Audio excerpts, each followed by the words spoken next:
আসসালামু আলাইকুম। আজ আমরা এক মহাযাত্রায় সামিল হব।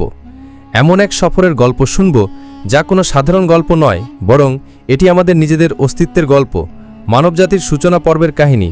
এ হলো প্রথম মানব আদম আলাইহিসসালাম এবং প্রথম মানবী হাওয়া আলাইহিসসালামের সৃষ্টির সেই অসাধারণ আখ্যান যা আমাদের শেখায় সৃষ্টি, প্রেম, ভুল, অনুশোচনা এবং ক্ষমার মহত্ব। তার আগে আমার একটি রিকোয়েস্ট, ভিডিও ফুল দেখবেন। যারা নতুন দেখছে আমার ভিডিওগুলো কেমন লাগে দয়া করে জানাবেন এবং আমার চ্যানেলটি সাবস্ক্রাইব করবেন। চলুন ফিরে যাই সেই সময়ে যখন পৃথিবী ছিল প্রাণহীন আর মহাবিশ্বের অধিপতি আল্লাহ সুবহানাহু ওয়া তাআলা এক নতুন সৃষ্টির পরিকল্পনা করলেন। আল্লাহ তাআলা ফেরেশতাদের ডেকে বললেন যে তিনি পৃথিবীতে তার একজন প্রতিনিধি বা খলিফা প্রেরণ করতে চান। ফেরেশতারা তখন কিছুটা অবাক হয়ে বললেন, আপনি কি পৃথিবীতে এমন কাউকে সৃষ্টি করবেন যে সেখানে বিশৃঙ্খলা সৃষ্টি করবে এবং রক্তপাত ঘটাবে, অথচ আমরাই তো আপনার প্রশংসা ও পবিত্রতা বর্ণনা করি। মহান আল্লাহ তাদের উত্তরে বললেন, নিশ্চয়ই আমি যা জানি তোমরা তা জানো না। এরপর শুরু হলো মানব সৃষ্টির সেই বিস্ময়কর প্রক্রিয়া। আল্লাহ তাআলা পৃথিবীর বিভিন্ন স্থান থেকে মাটি সংগ্রহ করার নির্দেশ দিলেন। সেই মাটি দিয়ে তিনি নিজ হাতে এক অনিন্দ্য সুন্দর মানব অবয়ব তৈরি করলেন। সেটি ছিল প্রথম মানব আদমের নিষ্প্রাণ দেহ। এরপর আল্লাহ সেই দেহে তার পক্ষ থেকে রূহ বা আত্মা ফুঁকে দিলেন। সাথে সাথেই নিষ্প্রাণ দেহটি জীবন্ত হয়ে উঠল। আদম আলাইহিসসালাম চোখ খুললেন, হাঁচি দিলেন এবং আল্লাহর শেখানো প্রথম বাক্য উচ্চারণ করলেন, আলহামদুলিল্লাহ, অর্থাৎ সমস্ত প্রশংসা আল্লাহর জন্য। এভাবেই শুরু হলো পৃথিবীর প্রথম মানুষের জীবন। আল্লাহ তাআলা আদমকে আলাইহিসসালামকে সবকিছুর নাম শিখিয়ে দিলেন। পৃথিবীর প্রতিটি বস্তু, প্রাণী, গাছপালা সবার নাম তার জানা ছিল। এরপর আল্লাহ ফেরেশতাদের সামনে আদমকে উপস্থাপন করে সেই নামগুলো জিজ্ঞেস করলেন। ফেরেশতারা অপারগতা প্রকাশ করে বললেন, আপনি যা শিখিয়েছেন তার বাইরে আমাদের কোনো জ্ঞান নেই। তখন আল্লাহ আদমকে আলাইহিসসালামকে নামগুলো বলতে বললেন।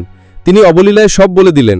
এর মাধ্যমে প্রমাণিত হলো যে জ্ঞানের দিক থেকে আদম আলাইহিসসালাম ফেরেশতাদের চেয়েও শ্রেষ্ঠ। আল্লাহ তখন ফেরেশতাদের নির্দেশ দিলেন আদমকে সিজদা করার জন্য। ইবলিস ছাড়া সকল ফেরেশতা সেই নির্দেশ পালন করল। অহংকারের বশবর্তী হয়ে ইবলিস আল্লাহর নির্দেশ অমান্য করল এবং চিরদিনের জন্য অভিশপ্ত শয়তানে পরিণত হলো। আদমকে বসবাসের জন্য দেওয়া হলো জান্নাত, এক অফুরন্ত সুখ ও শান্তির বাগান। সেখানে কোনো ক্লান্তি নেই, দুঃখ নেই, নেই কোনো অভাব। কিন্তু এত প্রাচুর্য আর সৌন্দর্যের মাঝেও আদম একাকিত্ব অনুভব করতে লাগলেন।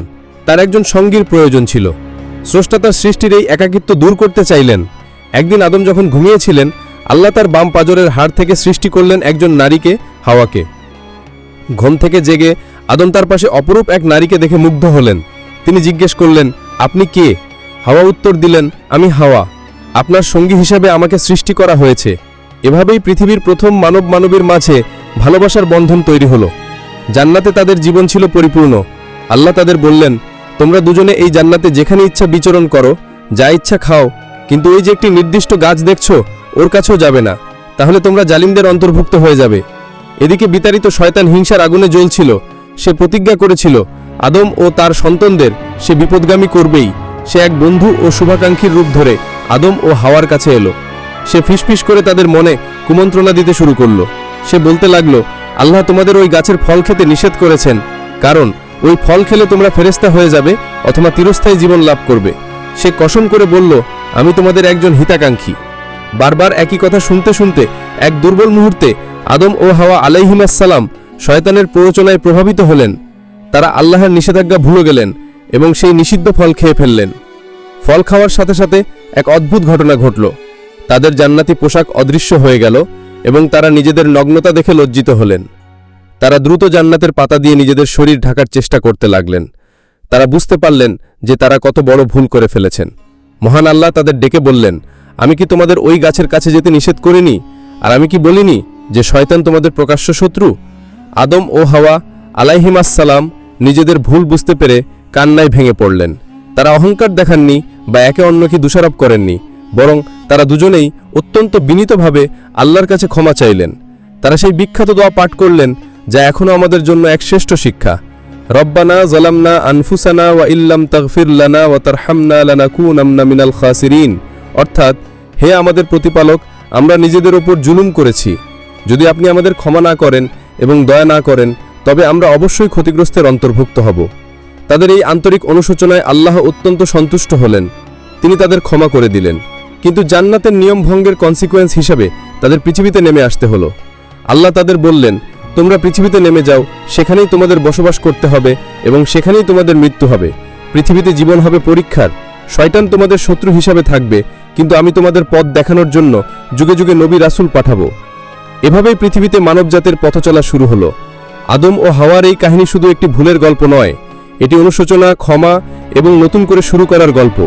এই কাহিনী আমাদের শেখায় যে মানুষ হিসাবে আমরা ভুল করতে পারি, কিন্তু সত্যিকারের মহত্ব হলো ভুল স্বীকার করে আল্লাহর কাছে ফিরে আসা। আমাদের আদিপিতা মাতার সেই যাত্রা আজও আমাদের জীবনের প্রতিটি পদক্ষেপে অনুপ্রেরণা যোগায়। ভিডিওটা ভালো লাগলে লাইক করুন, বন্ধুদের সাথে শেয়ার করুন, আর এই ধরনের আরও ভিডিওর জন্য আমাদের চ্যানেলটি সাবস্ক্রাইব করতে ভুলবেন না। ধন্যবাদ।